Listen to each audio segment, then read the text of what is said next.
My name is Linda Gary, and welcome to our March 2025 Wild Ones River City program. I'm the president of the River City chapter for this year. For those of you who are new to Wild Ones, we are a local chapter of a national organization. We are a nonprofit that focuses on increasing biodiversity through native plant landscaping. Our stated mission is to connect people and native plants for a healthy planet. Our program tonight is titled The Place Where Medicines Grow Well. And our presenter is Eva Roos, who's been working with the Cheboiganing Burt Lake Band to plan and help to install their healing garden. It should really be a great program. So in our past Zoom webinars, we've had folks from West Michigan, but also from all around the country. And so if you want to put your location in the chat box, please do. It's always fun to see where everyone is from. So before we move into our program, I have a couple of announcements. I'll give you some details about these events, but all of this information is also on our website, so you can find it there. So first announcement, we are accepting applications for our Plant It Forward grant program for this year. We're looking for projects that support the Wild Ones mission. And our mission, of course, is to promote native plant landscapes through education, through advocacy, and collaborative action. Projects can range from enhancing an existing site by adding native plants or native seeds or signage, or creating or supporting a new outdoor classroom, or enhancing some other educationally directed program. As long as it upholds the Wild Ones mission, it meets the criteria for one of our grants. Grants of up to $500 will be awarded. Last year, we had 3 grant recipients. And so the application deadline is September 30th. So if you know of any organization that might fit the criteria and be in need of some grant money, please let them know about this program. So we are coming into the busy spring season. Plant sales will be starting in April, so I hope you're already planning for all those native plants that you need to add to your garden. Our Wild Ones River City annual native plant sale is a little earlier this year than it has been in the past. Online sales will open from May 27th to the 31st for Wild Ones members only. So, and if you're not a Wild Ones member, you can place an order from June 1st to the 13th. Plant pickup will be at the Fulton Street Farmers Market on June 18th from 4:45 to 6:45. And there will also be a browse and buy at that time. So if you didn't get all the plants you need on for your online order, you can pick up some more. There'll be a lot of growers there with some lovely plants that you could add. So I also encourage you to check for volunteer opportunities offered in the next few months. We have so many outreach events scheduled already, and the requests just keep coming in. So you can check the Sign Up Genius under the volunteer tab on our website to see if you can help out on any of the listed dates. This month, we were at the Home and Garden Show at DeVos Place and the Michigan Bluebird Society Festival, and both were wonderful events where we were able to connect with so many folks. It was really a lot of fun. So if you're looking for a different type of volunteer opportunity, you can help with maintenance at our native plant education garden. The first work session for this year is March 28th, I believe, from noon to 2. There should be lots to do as we get the garden ready for the growing season. All right, so before we introduce our speaker, some housekeeping items I just want to remind you about, like we do every time. Check out the buttons at the bottom of your screen. The chat button is where you can type in comments during the presentation, and that's also where we will post websites and other links that correlate with the program. The Q&A button is for you to type in questions that you would like Eva to answer at the end of her presentation. And I just want to emphasize that please put your questions in the Q&A. If you put them in the chat as well as the Q&A, it's just hard for us to make sure we get to all of them when they're in 2 places. It's just easier if they're all in one place. So questions for Eva in the Q&A. Thank you very much. If you would like to have a picture of any of Eva's slides for future reference, please feel free to take a screenshot. She has a lot of good information on her slides, and it's so nice to have that for future reference. And lastly, you will receive an email in a couple of days with a link to the YouTube recording of this program. And you're welcome to pass that on to anyone that you think might enjoy it. So thanks so much for being here now. Kathy Stevens is our program committee co-chair, and she's going to introduce our speaker. And then Sandy Berg, who is also a program committee co-chair, will facilitate the Q&A. Thanks so much for being here. And Kathy, I'm handing it off to you.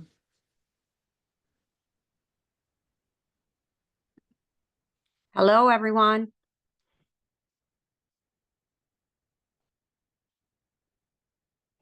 Hello. Hi, Kathy. Hi. Is it time for me to turn on my? I am not seeing myself, but that's okay. Oh, I we can see have you. I have the pleasure of introducing Eva Roos tonight. Eva is a landscape architect at Psyche Design in Madison, Wisconsin.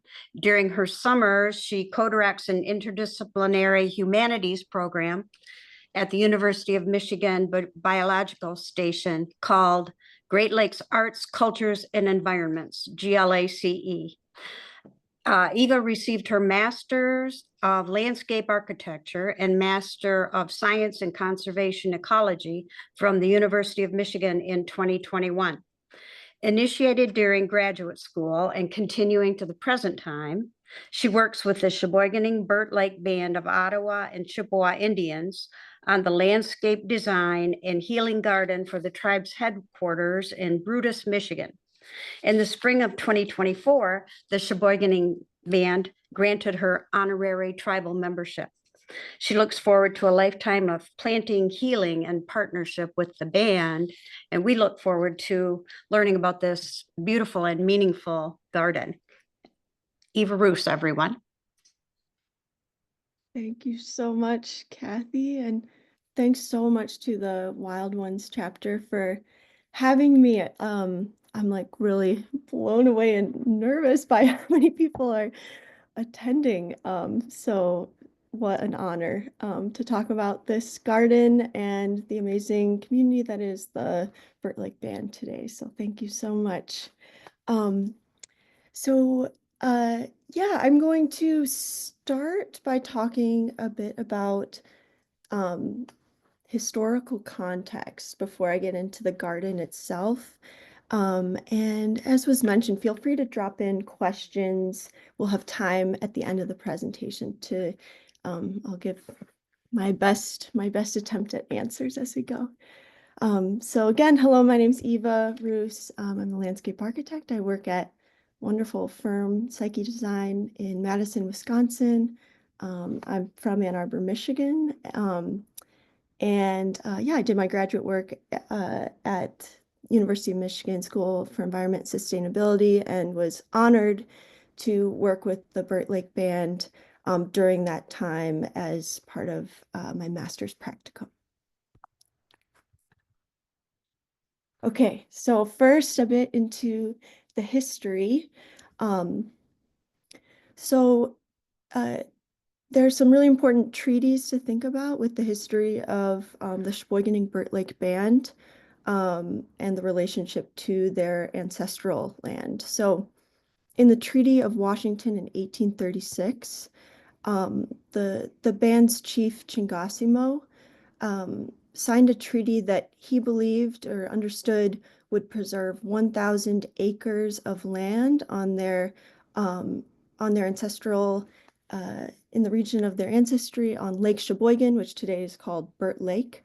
So he signed this treaty as part of the Anishinaabe Nation, ceding 14 million acres to the U.S. government with the understanding that they would receive a reservation permanently for 1,000 acres. When presented to the Senate, he learned that he'd been deceived, and this reservation actually only promised that land for 5 years after ratification. In 1855, with the Treaty of Detroit, a lot of this language is taken from the Burt Lake Band's website, where they have a great in-depth historical account of their tribe.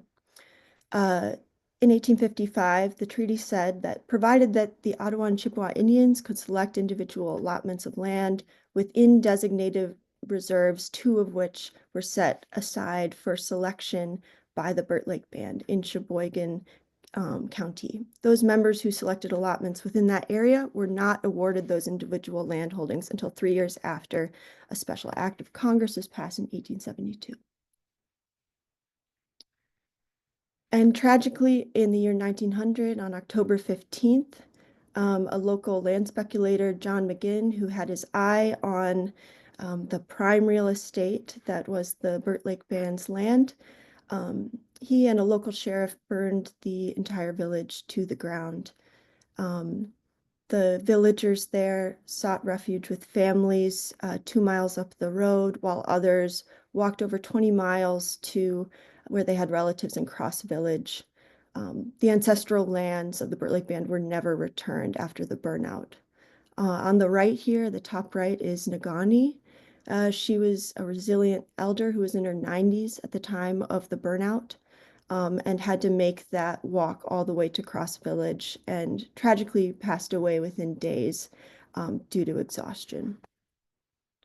The Burt Lake Band also recently released an amazing new book called A Cloud Over the Land by Rick Wiles, which is available for purchase on their website, and this story is fully fleshed out in that book. Okay, so that brings us today. On that map on the little red dot is where the Cheboiganing Burt Lake Band's headquarters and tribal office are today. So since the burnout, since 1900, they have been fighting for federal reaffirmation of their tribe. And today they have acreage on 3062 Indian Road in Brutus, Michigan. It's about 1.5 miles inland from their original treaty promised land. And in 2019, they placed an office on that site. Here's that office, or Ojibwe. And this is where our relationship begins. So during my time in the landscape architecture department in grad school, the Burt Lake Band and I connected through the medium of a master's practicum, and with my skills in landscape architecture, I proposed that to see if the Burt Lake Band would have interest in using my skills however they deemed fit, to help better represent the landscape around their office to who they are. And so what has happened since then, and this whole design process, which I'll explain, is a result of a collaborative process of us figuring out what that would actually look like based on who they are and how they want this land to represent their values. So the first question I posed to the band was, how do tribal members hope to interact with and relate to this landscape that hosts their office headquarters? And in response, they shared that they wanted to host tribal council meetings there, as they already did once a month. They hoped this place would be a community gathering space, that it would be a sacred space. They hoped to host traditional ceremonies, continue to use it as an office. It needed to accommodate short-term parking and overnight parking. Many tribal members live throughout the state or beyond the state, and to attend events and tribal council meetings, they travel multiple hours, and some bring trailers or camp overnight when the weather permits. They also hope to have a low-maintenance garden and to grow healing plants. And from this conversation, a guiding concept was decided upon, and that was that this landscape should be a place to heal. And that really came out of the vision of a cherished tribal elder who unfortunately walked on or passed away before I got to know members of the band, and her name is Isabel Skolin. She's the former executive director of the band. And members of the tribe shared with me that Isabel hoped that this place, 3062 Indian Road, would be a place where the community could come together to heal, and that means in every sense of the world. So from that we came up with the name for the garden and the guiding concept, Izhi-Minoging Mashkikiwan, or place where medicines grow well. And this name is in Anishinaabe, which means the language of the Anishinaabe people. So in looking at what types of healing this would entail, and to match Isabel's vision that it would be all types of healing, we started to think about cultural healing, physical healing, emotional healing, and environmental healing. So kind of the connector between all of this is that relationships would be centered. Culturally, the language should be celebrated, so Anishinaabe. Also, there should be Anishinaabe aesthetics. So the design of the garden would be reminiscent of these cultural aesthetics. There should be symbolic teachings in the garden. Mino Bima Diziwin translates to lessons for living well or living good. The garden should include medicine plants that promote physical healing. This place should also support community in every way. Also physically, just having access to nature is very healing. Symbolically and also represented in the plants that are placed there, the medicine wheel would be present in this design. Also, the garden has a strong connection to place, so the plants are chosen in a way where they match the environmental conditions there. Emotionally, the garden would be healing in that it would accommodate ceremonies. It would also connect to the really traumatic history that's connected with the land. It would hold lessons of knowledge, or Gikendasawin, and also harbor biodiversity and indigenous plants, and that's through the plant selections of the garden, which also promotes environmental healing of the land itself. So in thinking about symbolizing the medicine wheel in this garden, I wanted to share a little bit about what this could mean. So many tribes in North America value the medicine wheel as a holder of lessons and knowledge, but it's also totally unique to each tribe. So here's kind of a general look at what some of the symbolism encoded in it means. So the medicine wheel is divided in 4 directions with a color, time of day, season, plant medicine, stage of life, a place, and an animal, amongst many other things, associated with each of those 4 cardinal directions. So I'll just go through a few of them. In the north, or Cheboiganing, we have the color white, time of day, night, season, winter, plant medicine, sweetgrass, the stage of life, an elder, the place, the mind, and the animal, the deer. Okay, moving to the right, in the east, Wabanong. So that's yellow, morning. The season is spring, plant medicine, tobacco, stage of life, baby, place, spirit, animal, eagle. Zawanong, or the south, the color is red. Time of day, afternoon, season, summer, plant medicine, gijik or cedar, stage of life, youth, the place, emotion, animal, coyote, and Ningabianong, west. The color is black. Time of day, evening, season, autumn, plant medicine, sage, stage of life, adult, place, the physical, and the animal, the bear.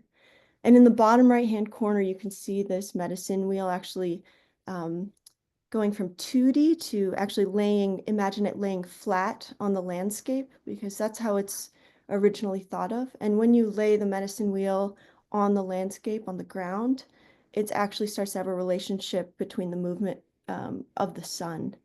And so as the sun rises in the east and sets in the west with a slight tilt towards the south, that actually gives us directionality, telling us how, for ceremonies, the directions which you initiate actions. So starting in the east and moving clockwise, then south, west, and north. Okay, so kind of going to build layers of design process to get to what the garden actually ends up looking like today. So after the medicine wheel, um, we then have a layer of Anishinaabe aesthetics. So Anishinaabe beading is a really beautiful, intricate, and ancient practice that often incorporates curvilinear floral patterns with vibrant colors. And so after looking a lot at those aesthetics, I came up with this very simplified Anishinaabe beading inspired pattern, which is symmetrical and kind of evocative of a plant with leaves coming out on either side. When you lay that on the medicine wheel, this is the pattern that you get. And then I use that to actually think of a layout of a garden itself.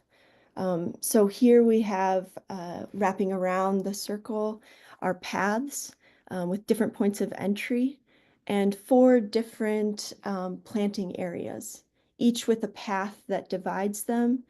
And those paths line up with the cardinal directions of east, south, west, and north. And in this image, you'll see all these small little colored circles. Each circle is representative of a plant, but here symbolized as like a bead in a beading pattern, just like the intricate beadwork of the Anishinaabe. And here we are with the Anishinaabe-Moan names of those directions. So as you can see, there's an entrance in the east, or Wabanong. So that would be, according to the directionality of the sun, that you can enter in that way. But you can also enter and exit from each of the other directions as well. So this was the final planting design for the main healing garden, Izhi-Minoging Mashkikiwan. But we also worked on thinking about the whole site of the tribal headquarters on where placement of different elements could be to accommodate all of the desires of the band. So Ogimawigamig, that translates to the office. So that gray building is the existing office. And these other features, there's actually a second garden, Annmarie, which translates to welcoming garden. And the intent with this garden is that it welcomes you. It's a much simpler, less showy garden that introduces visitors to a few different species of plants that are found in Izhi-Minoging Mashkikiwan, but it's much subtler, and then sends you along the path towards the garden.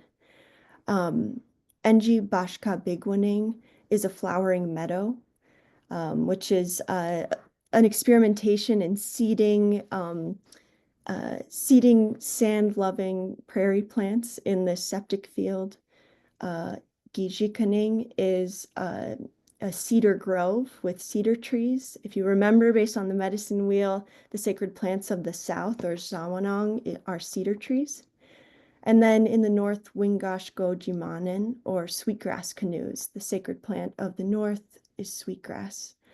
And then in the south, we have all the way to the south of the site is an overnight camping area. So this is a much more informal space where people can set up tents or campers, and there's a second fire pit. And here kind of represents the different paths to enter the garden. So again, thinking about the placement of, the way that the sun exits and enters and exits the sky each day, entering in the east and exiting out the west, tells us how you could move about this space. So there's an entrance in the east, but also for those with mobility issues who it doesn't make sense to make that longer trek, there's a shorter entrance and exit in the west. Okay, and going into a bit more of how the planting design was determined, We were thinking a lot about the relationships between the landscape ecology, people and the plants in this site, and the roles of everyone in this space. So the guiding principles for this design were that the garden should relate to time. And in that way, the plants ought to have 4 seasons of interest. So no matter which time of year you visit the garden, there's something beautiful to look at. The planting design should also relate to the medicine wheel. So the aesthetic placement is symbolic, both of colors and in some of the deeper symbolism. The plant palette, or the plants that are chosen in this garden, should be indigenized, meaning that in this case, we used only Great Lakes native plants. Plants were also chosen for local conditions. So at this site, it's very sunny and the soil is almost pure sand. So this meant we weren't going to choose plants that had very different soil preferences or shade/sun preferences, but we were going to try to suit them the best for these conditions. And then understand gifts and responsibilities of each of the plants who live here. So I'll get into this more in a second, but this means identifying ecologically the roles of the plants and how they relate to each other in community in this garden. So we're also supporting community relationships between plants that guide the placement, and supporting garden longevity by densely planting these plants together. So rather than using annuals that are spaced far apart, that requires a lot of maintenance and also a replacement of plants every year. Instead, we'd choose plants that return year after year and are planted densely to prevent the amount of exposed soil that would promote weed growth. And we'd choose plants which are beneficial to humans and all other relatives. And I'm sorry, my Zoom bar is covering up the last line there, so I can't actually see what I wrote. So we're skipping that for now. Okay, so thinking about the roles and responsibilities of the plants, we evaluated it from 2 different lenses for each. And going back to the language itself, or Anishinaabe to help identify what these responsibilities and the timing of the gifts of these plants are. So first, Madauki. This translates to "it gives gifts."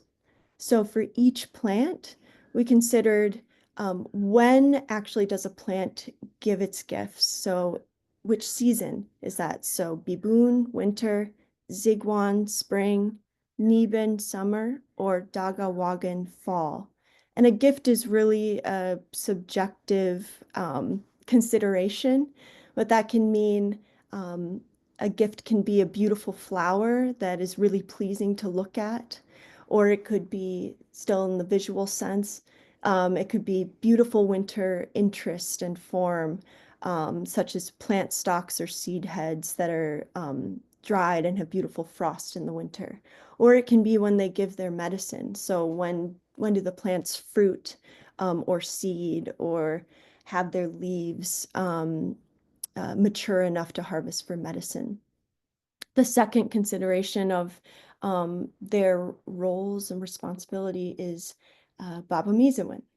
And this translates to responsibility. So thinking about the plants in community with each other in each of these garden beds, there's 3 different roles that we considered.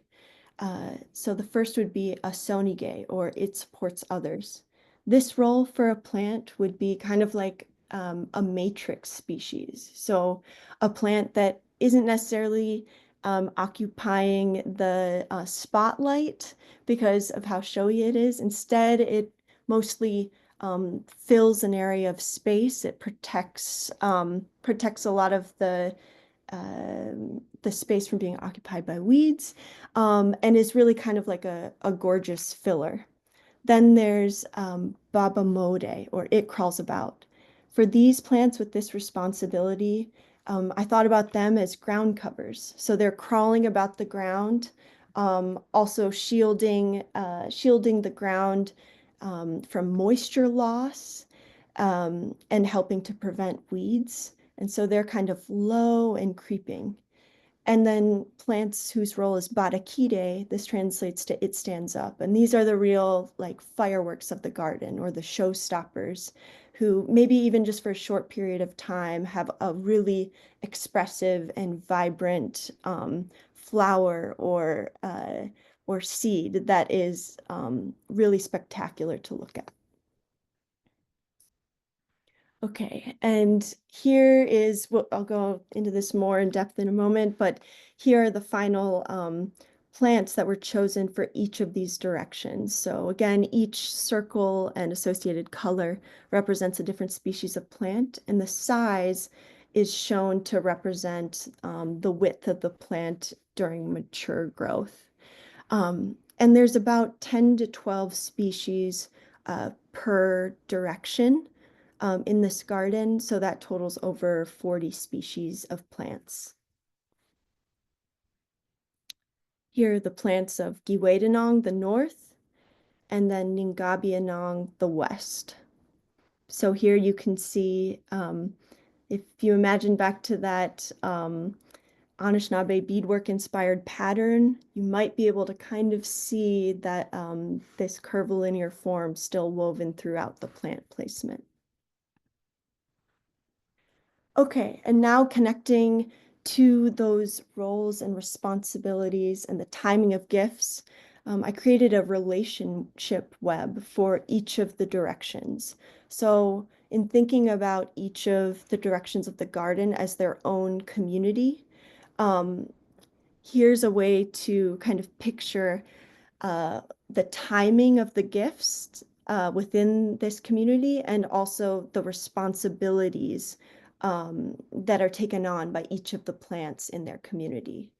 And kind of the big takeaway here is not to specifically identify or memorize each of the timing of gifts for each plants or each of their responsibilities, but rather to take away that this is a really interconnected web that has a lot of redundancy, and redundancy in ecological terms is seen as a really good thing. It means that, let's say, if one plant like showy goldenrod wasn't doing well in this garden, and its role was, or its responsibility was asonige, it supports others, that even if showy goldenrod didn't do well one year, that there would be other plants within this community that we could rely upon to still fulfill that role in the garden. And no one plant is ever relied upon to be the sole gift giver at any time of year.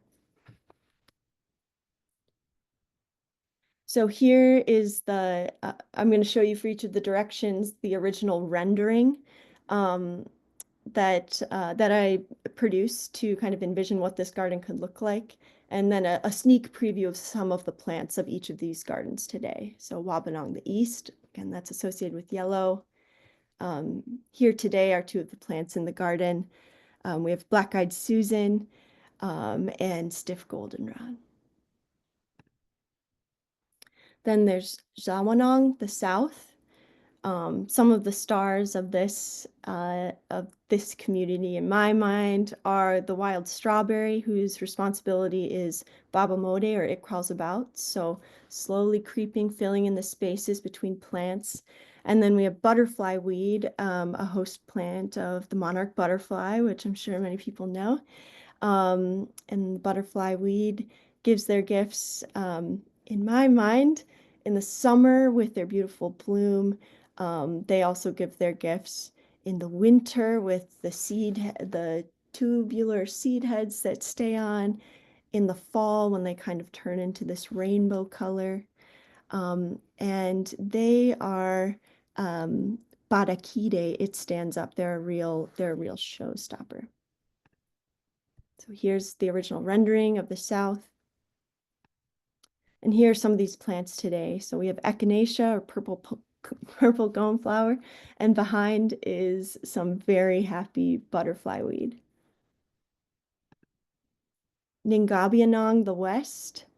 I think prairie sage is definitely the happiest plant in this garden. Sage is one of the most sacred plants and the sacred plant of the West. And one of the real gifts of sage is that they're doing so well in this space that everyone in the band understands that it is more than okay, and in fact encouraged to take some sage home to use either ceremonially or to transplant some for their own gardens when they visit. So here's the rendering. And here is, oh, these are some early photos back when these plants were very small, but lead plant on the left. This is actually, believe it or not, a small native shrub, just very tiny and petite. And then on the right, we have prairie onion, similar to nodding wild onion, a more popular native plant, but prairie onion really thrives in sandy soils. And this is right before prairie onion blooms in midsummer. And then the north, Cheboiganing. We have the plants who are kind of aesthetically symbolized by the color of north white. And all of these plants, just like the other directions, we hoped would do really well in sandy soil. Here's the north. And here we have some of those plants today. This is flowering spurge on the left and rattlesnake master on the right. Okay, and then for some of these other experimentation areas within the garden, I mentioned Wingosh gojimanin. Wingosh is sweetgrass, a sacred plant, and Jimon is a canoe. So this was in response to the Burt Lake Band sharing that it was really important that sweetgrass be represented in this garden. For those who are familiar with this plant, sweetgrass loves to have her feet wet, meaning sweetgrass has a preference for wet soils. As I mentioned before, this is really sandy site, so water just kind of drains right through.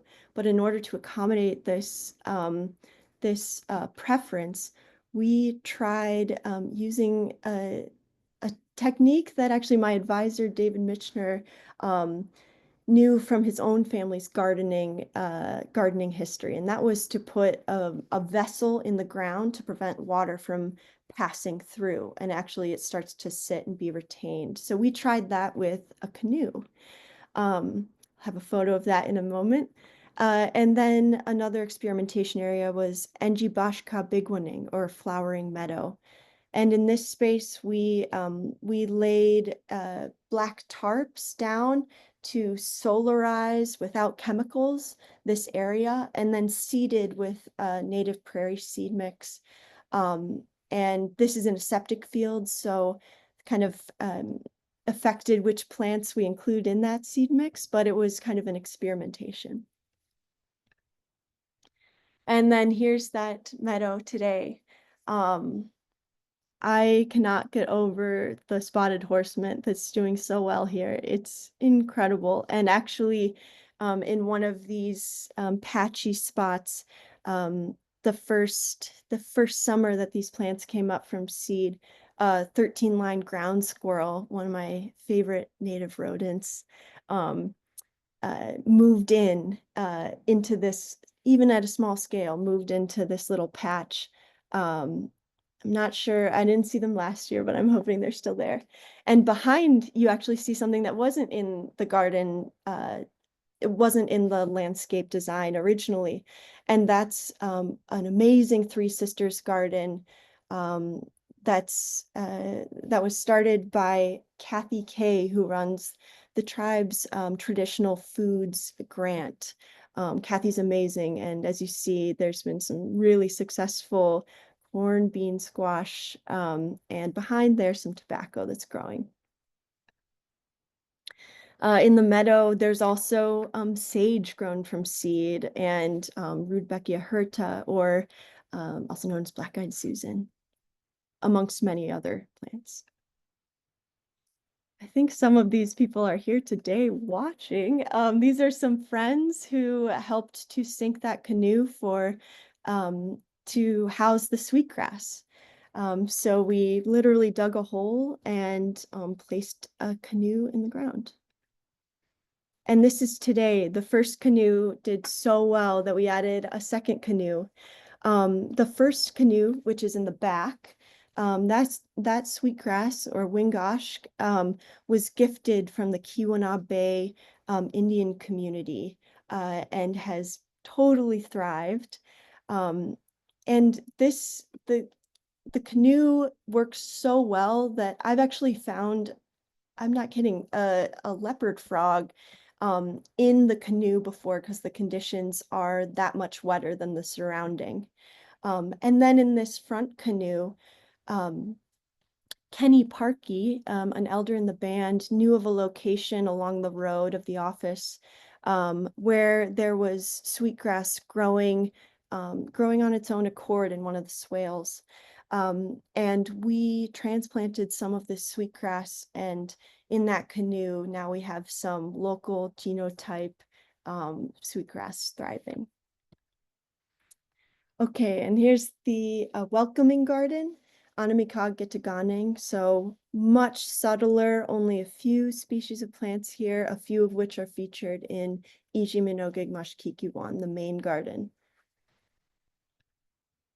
Here it is today. As you can see, very subtle. This garden, I think, is the one that needs more love and attention. But standing tall in these, if you can see these kind of brown vertical stalks, this is little blue stem, a plant who loves sandy soils and is doing really well. But this garden is definitely more of an experimentation.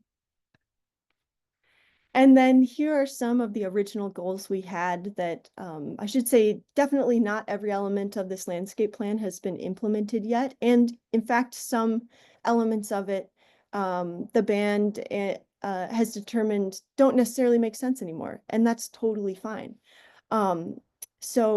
But originally this was one of the things that we thought could happen. And this was that there would be teachings, 7 grandfather teachings along the paths to the garden. And these 7 teachings are about respect, love, truth, bravery, wisdom, and humility. Here's an example of what some of that signage could look like. And this translation is sourced from an amazing website called Ojibwe.net. Actually, the garden has a whole page that lives on Ojibwe.net if you ever want to share some of this information with friends and family. Okay, so I mostly want to show just photos of the garden itself now. So this was really early on in that first summer, 2021, when we hosted a series of community installation work days. And yeah, this garden was completely installed by volunteers and tribal members and friends of tribal members. And it was a real labor of love and lots of lessons learned along the way. And so during the monthly tribal council meetings that summer, we installed a little bit more each time. And as I mentioned before, a lot of these plants were donations, either from donations from native plant nurseries or from the Keweenaw Indian community. Also, we held a big fundraiser that funded a lot of the plants and materials that were sourced as well. So here's some photos of all of these plants that now live in the garden. I think we all really think of these plants as coming home to this space. So this is really like a return of all the plants who really wanted to be here. In the bottom, you see some amazing Burt Lake Band tribal members who are looking really proud and happy of all the plants they just put into the ground. And those 5 individuals, their mom is Isabel Skolin, who inspired this garden.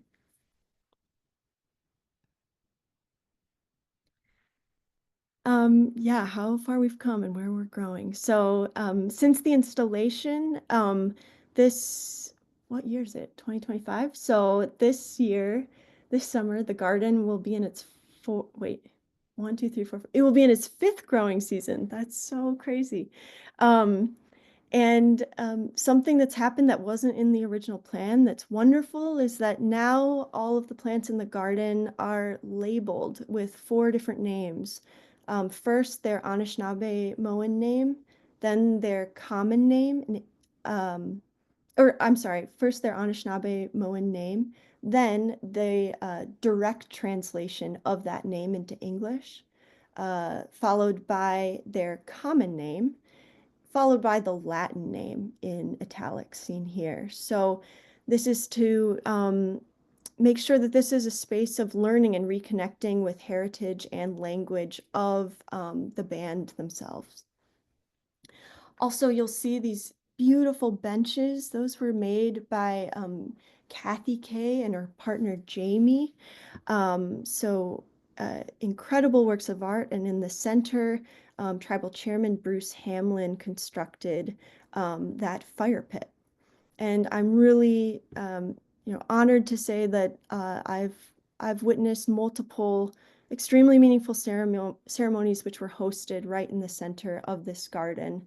And it was exceptionally special to be surrounded by the love of all of these plant relatives around them. Here's some photos of some action in the garden. I'm very lucky to teach a class at the University of Michigan Biological Station, where the students each year, they're undergraduates, they spend time getting to know the Burt Lake Band's history and share a potluck with the band every summer, which is seen in the top right photo. And they help to weed and continue to care for the garden because, as I'm sure you all know, no garden is ever done. It always needs nurturing, and that's one of the gifts of the garden is that it invites you in to continue to extend your care and build your relationship. Another amazing thing that's happened is you'll see the cedar trees there in the top left is Izhi-Minoging, or the cedar grove, which you might remember is on the south side of the garden. We now have, I believe, 5 different cedar trees, baby cedar trees. And band members decided that each of these cedar trees should exist as a memorial to a community member who passed away. And so now this is a memorial cedar grove, which is really lovely. And here we see Kenny Parkey, who with some freshly harvested freshly harvested wingosh or sweetgrass from Wingosh Gojiman and the sweetgrass canoes. And there have been so many delightful volunteers for all those gardeners out there. You'll know that volunteer is a term used for plants who invite themselves into a garden. And so one of those amazing plants who appeared is ghost pipe. This is a parasitic plant that they're not green because they don't do photosynthesis, so they feed off the roots of trees, I believe. And ghost pipe turned up right next to the sweetgrass canoes just a year or 2 ago. Many of the plants are also slow growers, so we're still waiting for them to come into their full form, but that's okay. They have as much time as they need. And one of those plants is a very sacred plant, bearberry. Okay, wanted to share a fun or an interesting, maybe is a better word for it, lesson from the garden, and that's bracken fern. So if you're in the Burt Lake Band, you might be chuckling right now because bracken fern is a plant that we've all gotten to know really well since the inception of this garden. And bracken fern is a native plant to this area, but it's one of those plants that it makes its presence known as sometimes even being considered invasive, though it is native. So Bracken fern loves sandy soils. It spreads rhizomatously, so with runners or with rhizomes underground going horizontally, and really loves disturbed sandy soil, and thrives on the edge of a forest, kind of as the landscape is succeeding from one ecosystem into the next. So all of these, if you can kind of see in the background of this photo, we're right on the edge of selectively harvested woods from a few decades back. We're in an area that was disturbed and has sandy soil. So long story short, bracken fern thrives here and has been quite a force in the garden. This is a pile of pea gravel that we still need to kind of make into paths. And because people most people don't live locally, and there's a lot of time that goes by in between each visit to the garden, that every time we come back for a tribal council or a community work day, that there's always bracken fern that's reestablished themselves. And at first this was seen as a real concern by some people, but we went back to our values, guiding principles of thinking about this garden relationally, and thinking about how there could be lessons that might not be immediately apparent that the garden is gifting us. And though initially, when you come back and see your garden full of bracken fern, you might think, oh my gosh, this is a huge problem. Like, where's the garden? What I've learned is that a few things. The bracken fern actually, here, let's see the next slide, is actually an invitation for everyone, regardless of their comfort level with plants or their newness to gardening. It's an invitation for everyone to get out into the garden and weed together. Bracken fern is really easily recognizable, and everyone in the band knows what bracken fern looks like and to go in and get up close and yank it out. So in that way, it's such an invitation. Also, as you'll see, there's no deer fence around this garden.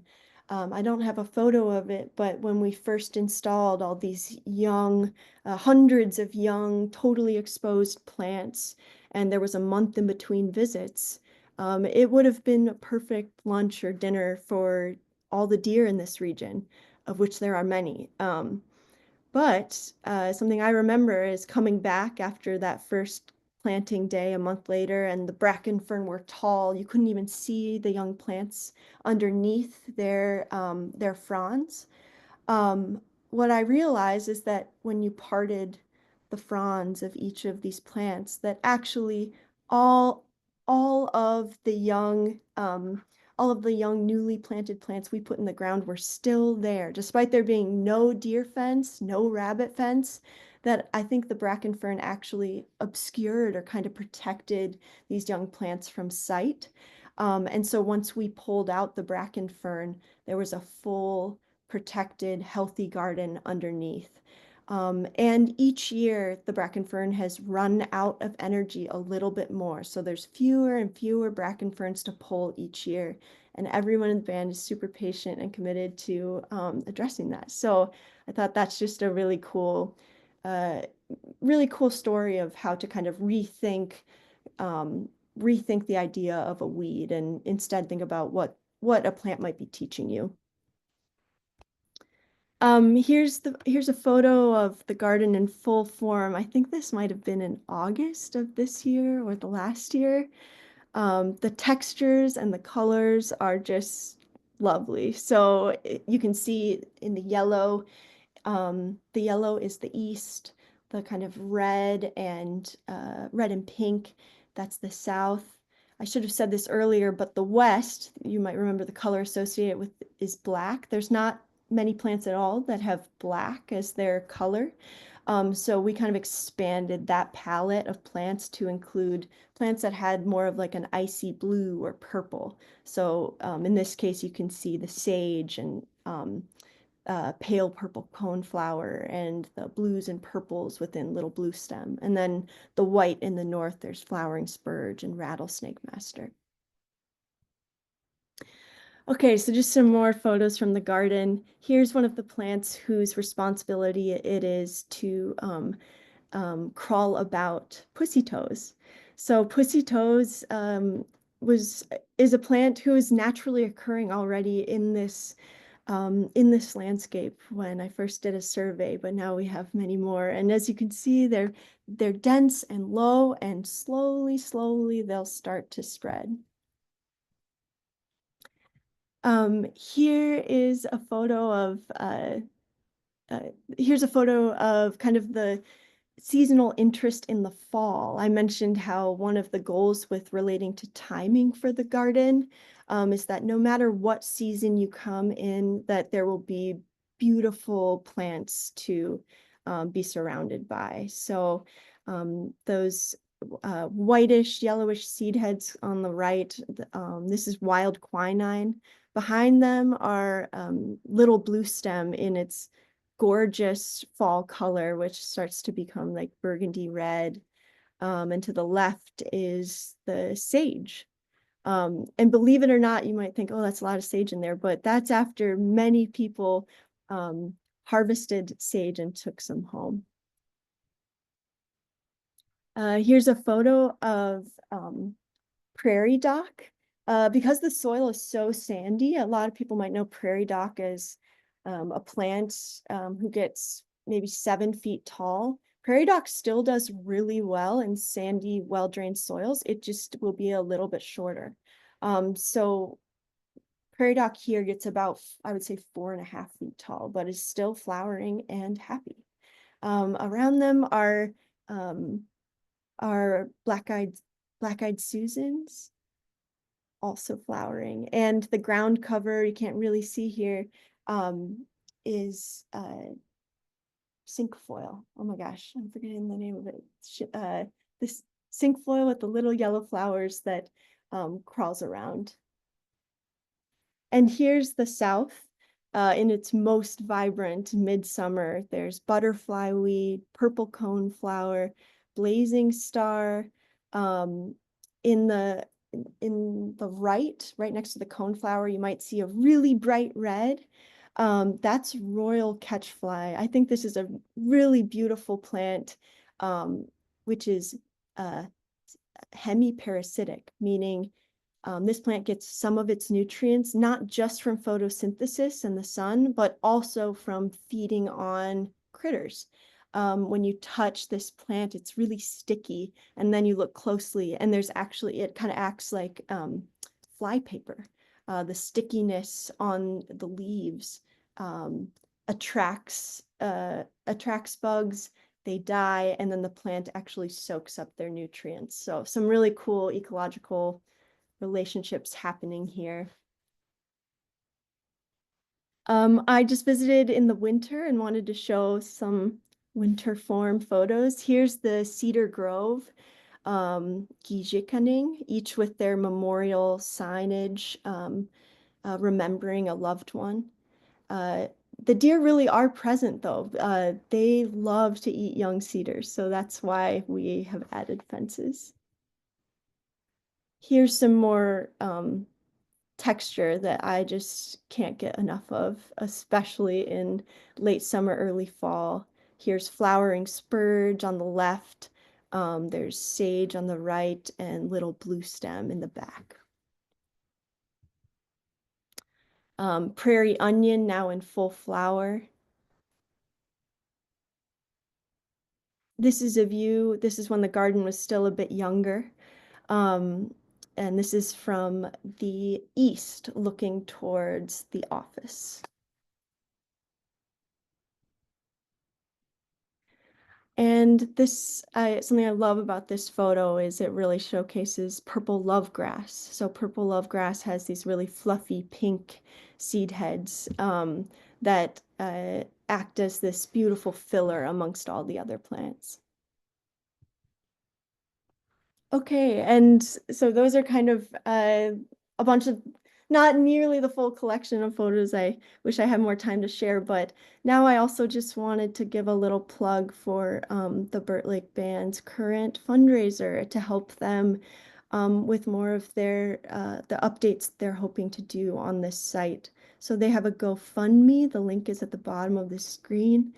And the goal right now is the Burt Lake Band is working towards having a new community center on this site so that they can really accommodate and host all tribal members when they make the long trek to this space. So if you want to support their office and landscape updates and the future community center, everyone would be really, really touched if you might consider donating.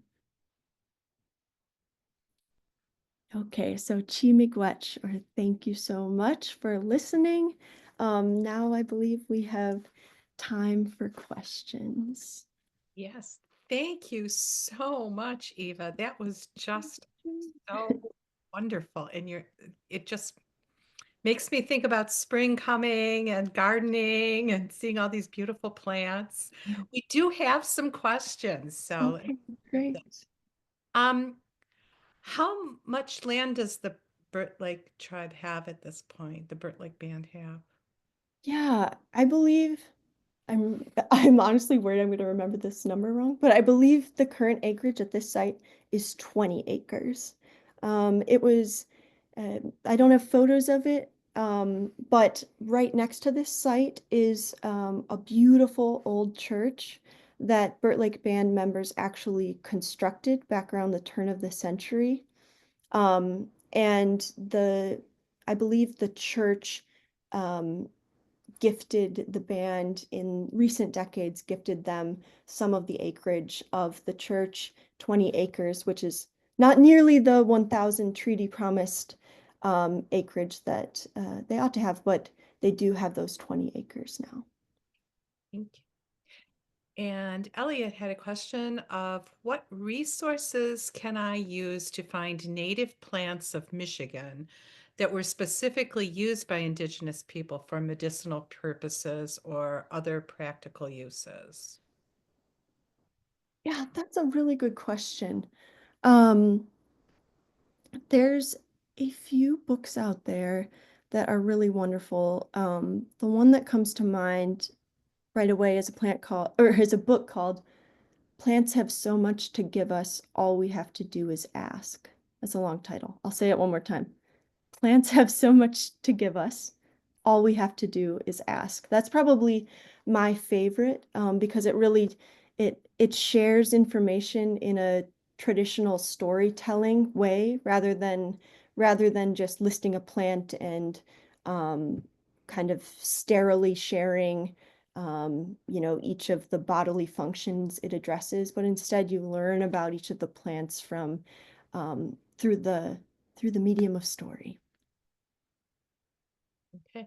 And Jamie had a similar question about resources for native plants that are used in herbal and medicinal traditional uses.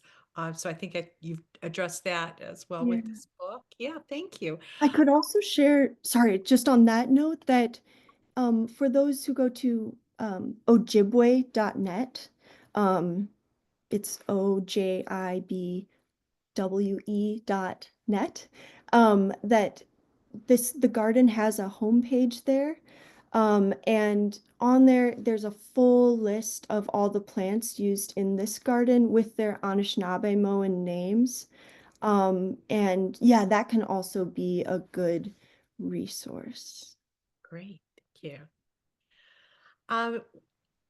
Marjorie wanted to know about the size of the garden. What criteria went into how big to make this garden? Oh, yeah, that's a really good question. Well, I would go back through all my slides, but I don't want to make people nauseous by doing that.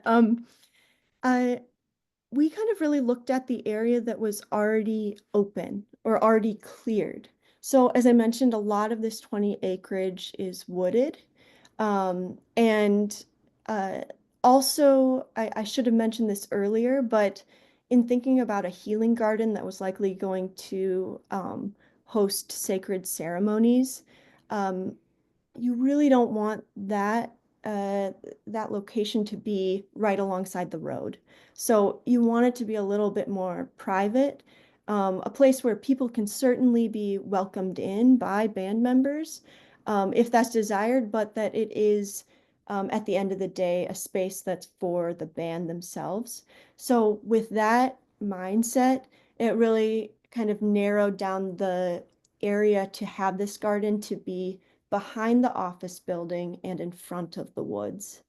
So that's kind of the uh, main acreage that we looked at. And also thinking about that there wasn't going to be a lot of maintenance happening frequently with this garden. So um, having it big enough to have a central meeting space in the center, but small enough that it wasn't overwhelming by how much maintenance it required.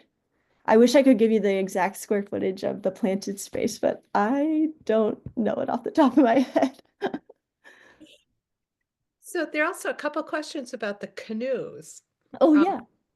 Sarah wanted to know what they were made of. Yeah.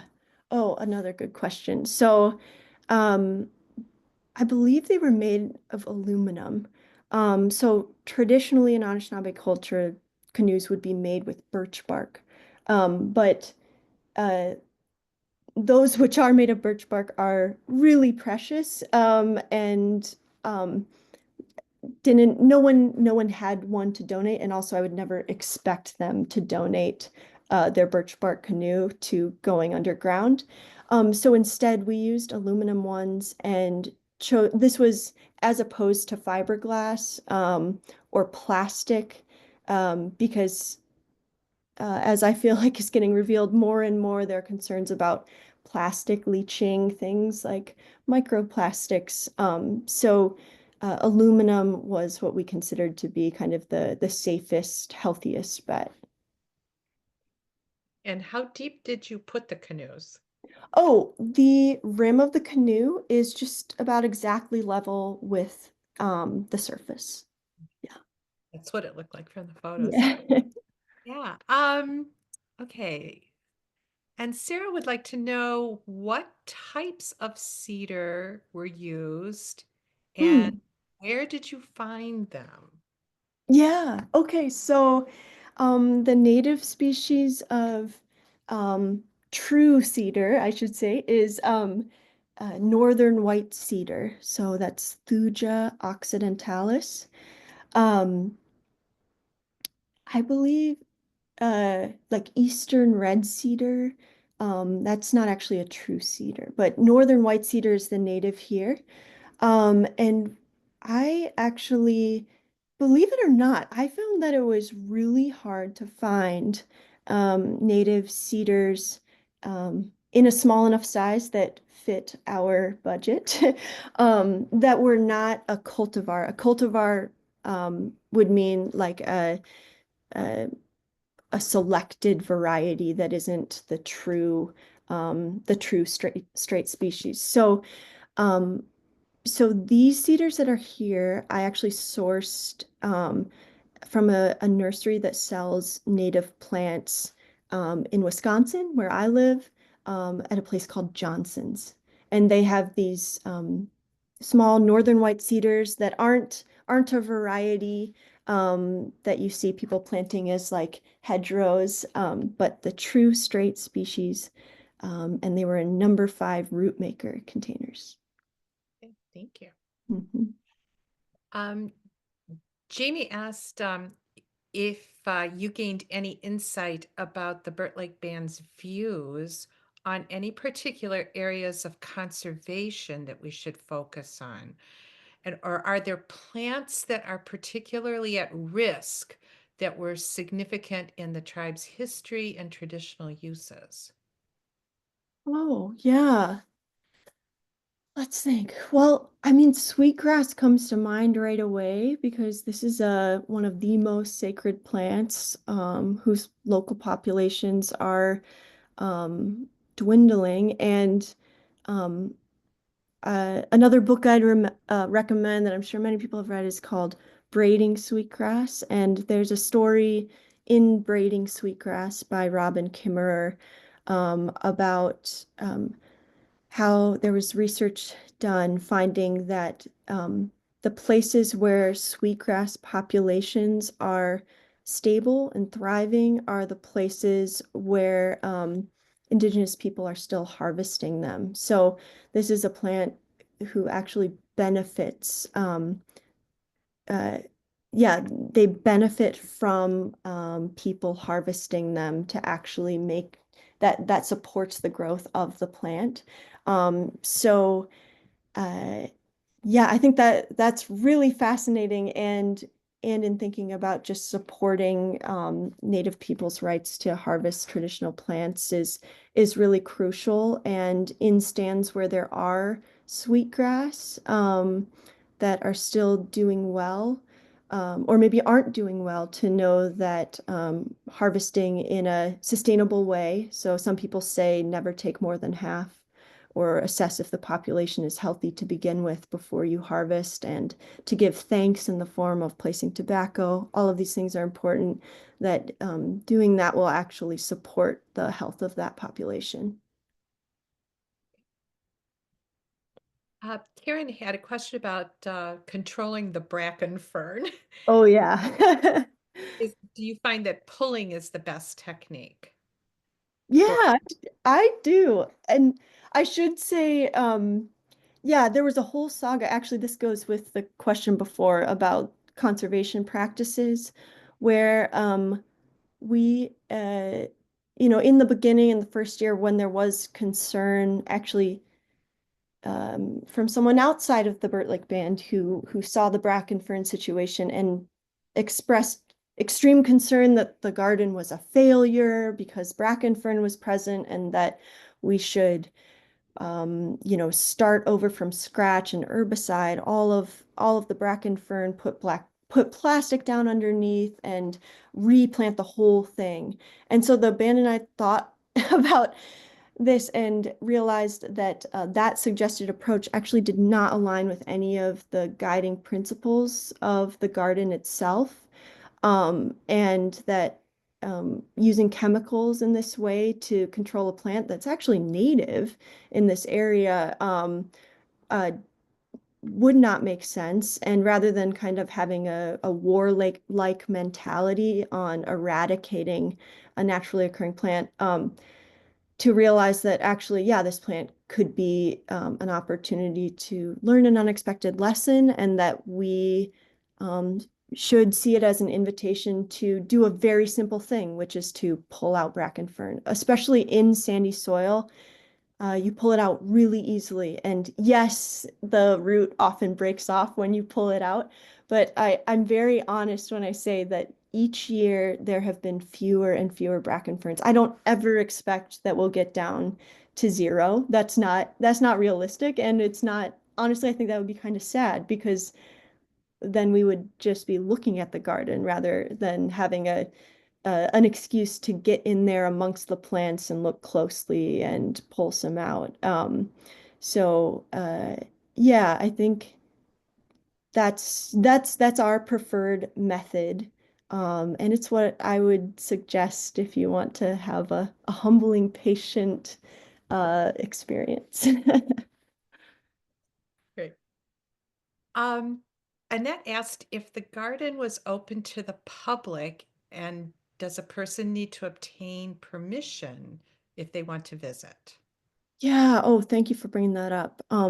So the garden is not open to the public, but when people ask, the Burt Lake Band, and the Burt Lake Band should be consulted on this more than me, but generally asking is the best, is the preferred option. This is really a sacred space for the Burt Lake Band.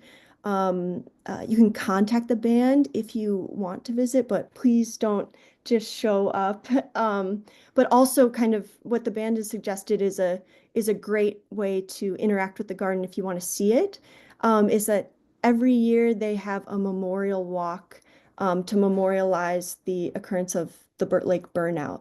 And that is even though the burnout happened in October, they do it a little bit in the warmer season. So it's the second Saturday of September every year.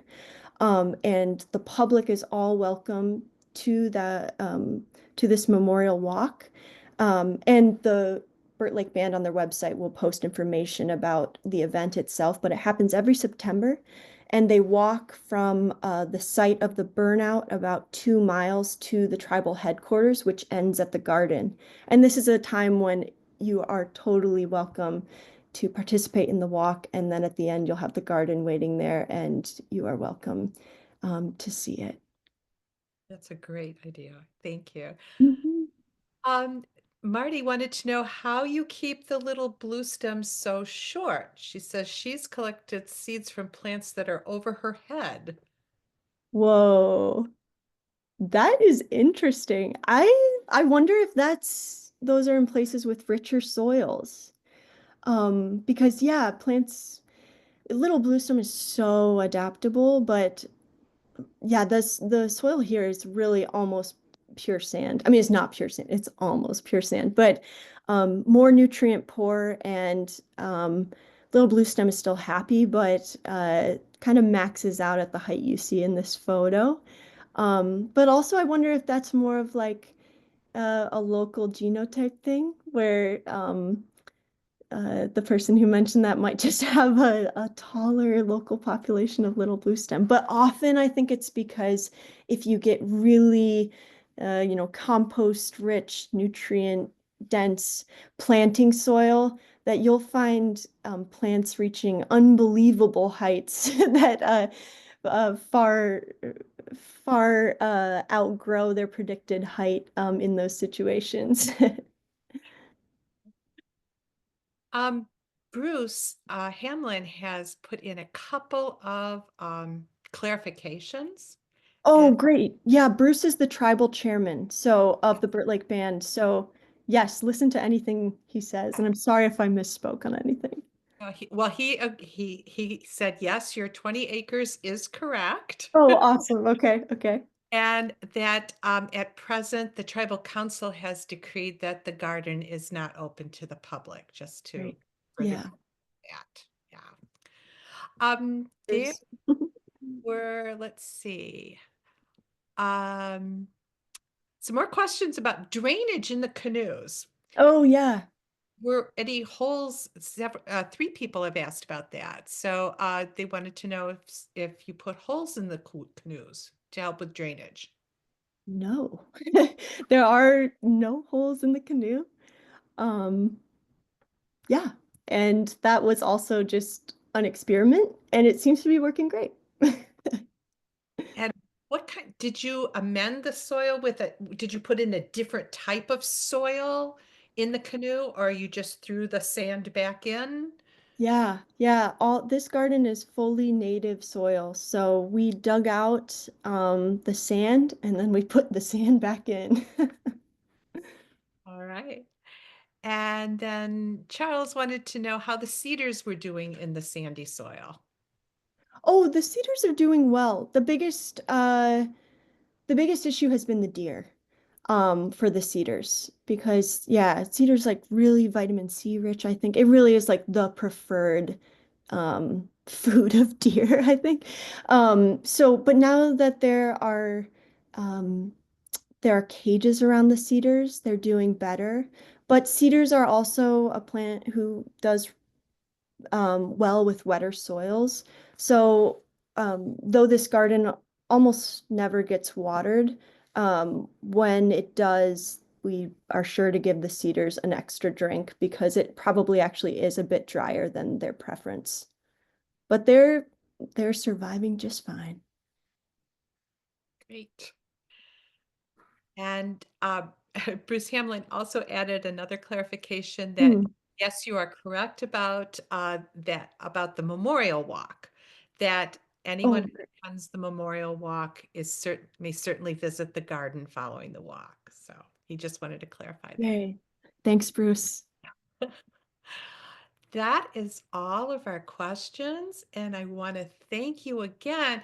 Before we go, everyone, I just want to mention, put in a plug for our next month's meeting. Uh, it will be a live meeting at the Roselle Park Resource Building in Ada, on Grand River Avenue, and it is Eating the Plants We Love to Hate.